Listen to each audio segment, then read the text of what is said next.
Olá, queridos alunos. É um prazer estar aqui com vocês para fazer a correção deste bloco de exercício aí do curso de repescagem, né?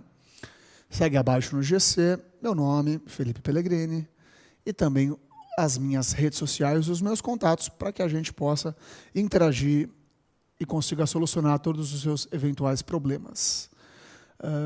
Não é porque você está nesse curso aqui da repescagem que você é menos inteligente ou é pior do que as outras pessoas. Não. Muitas correções são feitas nas coxas, né? Feitas por pessoas da área trabalhista, não da nossa área aqui. Então, não esquenta não, porque os últimos serão os primeiros. E você vai conseguir aí o seu emprego no seu escritório, vai conseguir ser efetivado, vai conseguir na sua empresa, e vai provar até para você mesmo que você pode, que você é capaz, que você está preparado. Pense que pelo menos é uma fonte de estudo a mais que você está se preparando, né? Então não leve pelo lado ruim, não. Os obstáculos vêm para a gente passar, para a gente debulhar, arrebentar esses obstáculos e mostrar que a gente é foda. E vocês são foda. Eu sei, o pessoal de tributário para escolher isso daqui é porque é foda pra caramba. Então, vamos trabalhar, vamos para o quadro, vamos ver o que a gente tem pela frente hoje aí, para a gente arrebentar. Questão 1. Alimentar S.A., Sociedade de Economia Mista, instituída pelo município de Uberlândia, beijão para o pessoal aí de Uberlândia, para a comercialização de alimentos. Indaga-o, respeito da necessidade de oferecer à tributação o lucro auferido em sua atividade, por entender que é vedado à União cobrar impostos sobre as rendas municipais. O entendimento está correto? Veja comigo que é uma sociedade de economia mista. Tá, beleza. Vem comigo, Nath.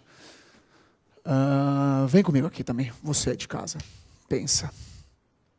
Pô, professor, uma sociedade de economia mista. E lá o ditame do artigo 150, parágrafo 2º da CF diz que a imunidade recíproca só vai ser estendida para as fundações e as autarquias. Beleza. Esta é a resposta. Neste caso não pode, vai ter que pagar. Tudo bem, mas tomem um cuidado monstruoso. Por quê? A sociedade de economia mista, depois de uma análise do STF, foi entendido de que se ela tiver uma atividade de monopólio, uma atividade típica estatal, desde que ela reverta isso daí para a sua atividade preponderante, atividade essencial, finalística, ela será imune. Como no problema não disse nada para vocês, vocês vão seguir o entendimento de que tem que pagar, porque não trouxe essas informações. E como você não pode deduzir nada, vai seguir pelo trâmite comum. Então, neste caso, por força do parágrafo 2º do artigo 150 da CF, não há que se falar em imunidade recíproca. Ok? Muito cuidado com isso daí. Não dá para errar. Tá bom? Não vamos errar. Vamos no quadro. Não há que se falar em imunidade neste caso, pois a imunidade recíproca conferida aos entes federativos aplica-se apenas às fundações e autarquias por ele mantidas, consoante o disposto no 150, parágrafo 2º da CF. Para as sociedades de economia mista, que exercem atividade econômica, aplica-se o mesmo regime tributário das pessoas jurídicas de direito privado, nos termos do 173, parágrafo 1º e 2º da CF. Questão 2. O que é desconsideração da personalidade jurídica e quando ela pode ser aplicada para fins tributários? O inadimplemento de um tributo pela empresa é suficiente para a desconsideração da personalidade jurídica e a dissolução irregular da empresa? Beleza, vem comigo. Você vê que tem várias perguntas em uma mesma pergunta. É o que eu falo para vocês. São vários pontos, várias subperguntas em uma só. Nath, você consegue me colocar nessa TV aqui junto? Por favor, abre aqui, ó. Vê comigo aqui, gente, ó. O que é a desconsideração da personalidade jurídica e quando ela pode ser aplicada para fins tributários? Bom, a primeira pergunta está aqui, nessa primeira e na segunda linha. Tá bom. Desconsideração da personalidade jurídica é o que os juízes, aí no âmbito do processo civil e tal, fazem pra caramba. E o que seria isso daí? É você pegar o patrimônio de uma empresa e, por conta de alguma coisa, invadir o patrimônio dos sócios para cobrir eventuais problemas, eventuais coisas erradas que tenham acontecido. Ok. Só que você vai responder, obviamente, de forma técnica. Aqui eu estou fazendo o mais didático possível. Então, o que é desconsideração da personalidade jurídica e quando ela pode ser aplicada para fins tributários? Para nós, quando qualquer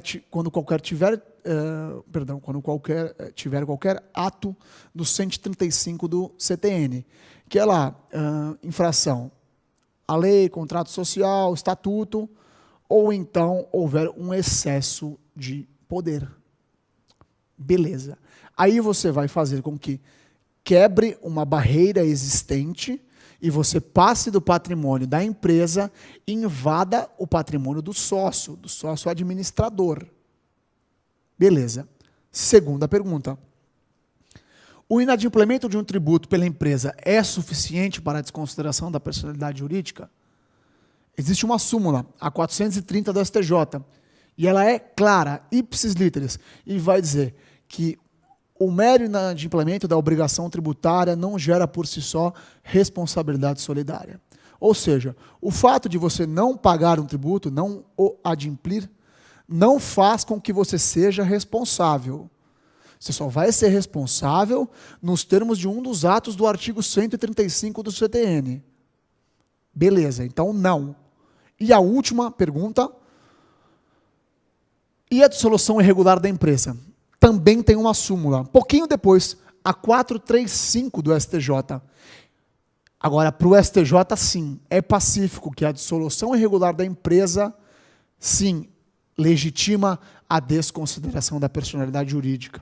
Faz com que você vá para cima dos sócios gestores, dos sócios administradores. Então, veja, uma pergunta extensa, com subperguntas, porém com um entendimento global do direito, que a gente vê muito, e com duas súmulas que estão ali. É só você folhear o seu MIDI Vademecum, você folhear o seu material que você vai encontrar. E vai matar a pau. Vamos dar uma olhada no gabarito?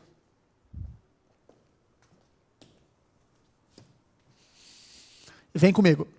A desconsideração da personalidade jurídica diz respeito à possibilidade de estender os efeitos das relações obrigacionais tributárias entre o fisco e a empresa aos bens particulares dos administradores ou sócios da pessoa jurídica. Como eu falei, vai ter que escrever de modo técnico? Vai. Mas se der branco, meu filho, manda pau e diz lá que é a invasão do patrimônio dos sócios por conta de um dos atos do 135. No fim, é o mesmo conteúdo que você vai estar abordando, mas com uma linguagem muito mais simplória. Pode haver a desconsideração da personalidade jurídica quando restar configurada a prática de algum ato com excesso de poderes ou infração à lei ou estatuto social, também contrato, com o intuito de fraudar o fisco, nos termos do 135 do CTN. Conforme se verifica na súmula 430 da STJ, o mero inadimplemento do tributo não acarreta na responsabilidade dos sócios e, portanto, não acarreta a desconsideração da personalidade jurídica.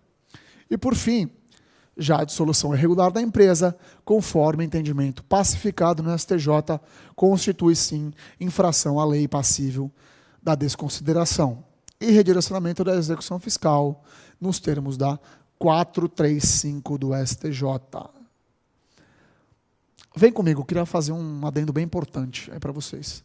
Geralmente, quando cai parte do 135 do CTN, sempre eles puxam a súmula 430 e a súmula 435 do STJ. Então, fiquem ligados, tentem olhar com um olhar bem atrelado, porque isso daí é bem possível de cair, e quando cai é sempre a mesma coisa, tá bom? Vamos no quadro, vamos olhar questão 3. João, proprietário da empresa ABC, recebeu a notificação de lançamento de determinado tributo. Ao consultar seu balanço, constatou que os valores foram devidamente enviados ao seu contador para pagamento de tributos. Ocorre que o contador, encarregado da escrituração da empresa, recebeu dinheiro para efetuar pagamento de tributo devido à Fazenda Nacional, mas não efetuou o pagamento. Qual a medida que a empresa deve adotar? O contador é responsável pelo recolhimento do tributo? Grande abraço aos amigos contadores aí que fazem segunda fase conosco. Tenho certeza que vocês vão passar também.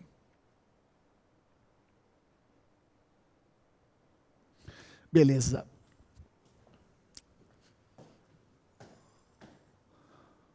Por força do artigo 136 do CTN, a empresa é que é responsável, mesmo que o contador tenha dinheiro nas mãos e não pague.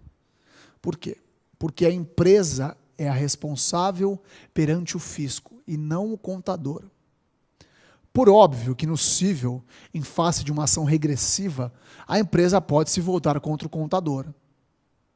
Agora, hipótese em que o contador, se tiver poderes de gestão, irá responder, é o que falamos ainda há pouco no outro exercício. Se ele detiver ou estabelecer algum dos atos prescritos no artigo 135 do CTN. Do contrário, não, é a empresa e tão somente.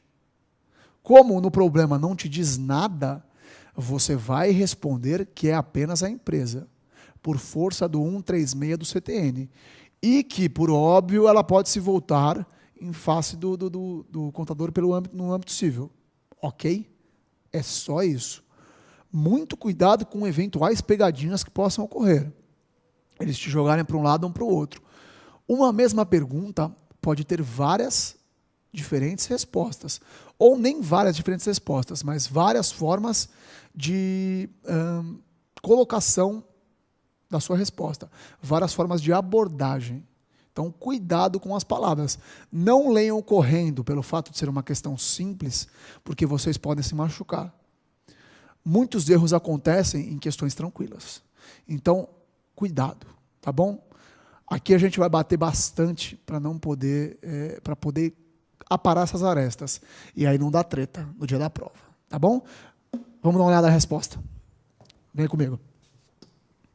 A empresa é totalmente responsável pela infração e não o contador, em conformidade com o artigo 136 do CTN.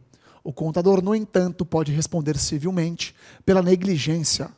Portanto, pode a empresa exigir em ação regressiva a responsabilização do contador. As punições, como regra, não são aplicadas pessoalmente sobre o agente da infração, mas sobre o sujeito passivo da obrigação tributária, principal ou acessória, que não foi adimplida, punindo-se a própria pessoa jurídica pelos ilícitos praticados, ainda que pelo contador. Ou seja, a empresa é totalmente responsável. Questão 4.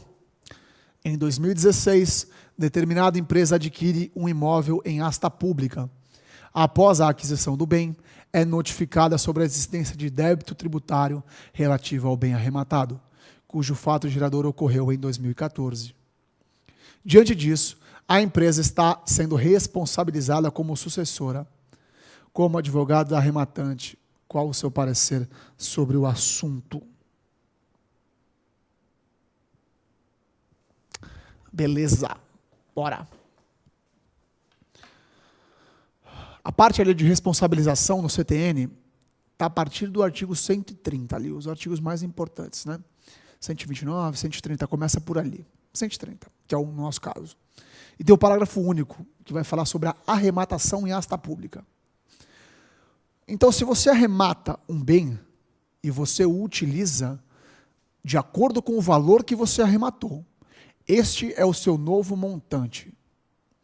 É com este valor que eventuais dívidas do imóvel terão de ser arrematadas, pois as dívidas se subrogam no preço da arrematação. Em português, claro, o novo preço que foi arrematado, o preço lá que foi vendido, é o preço que vai ser como base para poder saldar as dívidas. Tá bom. E se não saldar? Se não saldar, é o próprio fisco quem vai ser o legitimado a cumprir com este restante, a cumprir com este saldo remanescente. Certo? Este é o nosso gabarito. Vamos para lá.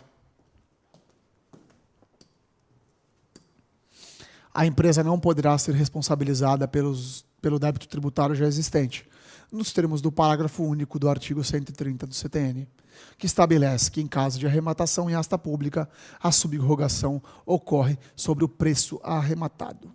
Mais importante aqui, ó, a subrogação ocorre pelo preço. Os débitos existentes devem ser quitados com o produto da arrematação e, caso o valor da arrematação seja insuficiente, a Fazenda Pública arcará com o ônus da diferença, pois a arrematação tem o efeito de extinguir os ônus que incidem sobre o bem imóvel arrematado. Veja, portanto, que é uma questão tranquila, que é uma questão de aplicação de conceitos, que não tem maiores problemas e que, treinando, sabendo ali, a cronologia do código, que eu falo que é muito importante, você não precisa saber o artigo preciso de cabeça. Alguns sim, como de princípios, imunidades, tal, você precisa saber de cabeça. Agora, estes artigos que dispõem sobre responsabilidade, que são alguns, muitos, né? Você tem que saber mais ou menos aonde está. Porque o código é aquilo, ele é a extensão do seu braço. Então, tu não precisa decorar tudo, mas você precisa saber aonde as coisas estão. Porque aí você consegue não perder tempo, você vai direto no foco. Olhe as remissões, procure e faça respostas organizadas, pensamentos organizados, para você não ter problema no dia da sua prova. E também é o que eu sempre falo, se você não souber se é sim, se é não, não crave a resposta. Traga ao problema uma resposta inteligente. Aborde conceitos, parafraseie artigos, súmulas e não crave. É a melhor forma de você picotar e conseguir uma nota. Porque se a resposta é sim e você traz não, você há de convir comigo que provavelmente o trabalhista lá que pegou a sua prova, ele nem vai ler. Aí vai ter que ir discutir em recurso. Não. Faça uma prova com calma e com tranquilidade, com inteligência. Assim, você vai matar a pau e a gente vai arrebentar e a aprovação vai ser lá em cima. Porque o sucesso de vocês é o nosso. Então, é uma parceria público-privada. Entramos com conteúdo, com exercícios, com as aulas, Caio, Roberta, tudo mais. E vocês entram com o bumbum na cadeira e o estudo. Tá bom? Tamo junto, vamos chegar para aprovação, vamos arrebentar. Porque vocês precisarem de mim, tem as minhas redes sociais, Twitter e Instagram, @Pellegrini Felipe, Pellegrini com um L só, e no final, meu sobrenome, meu nome, tudo junto, sem ponto, sem hífen, sem underline. Obrigado, Nath, colocou no GC aí.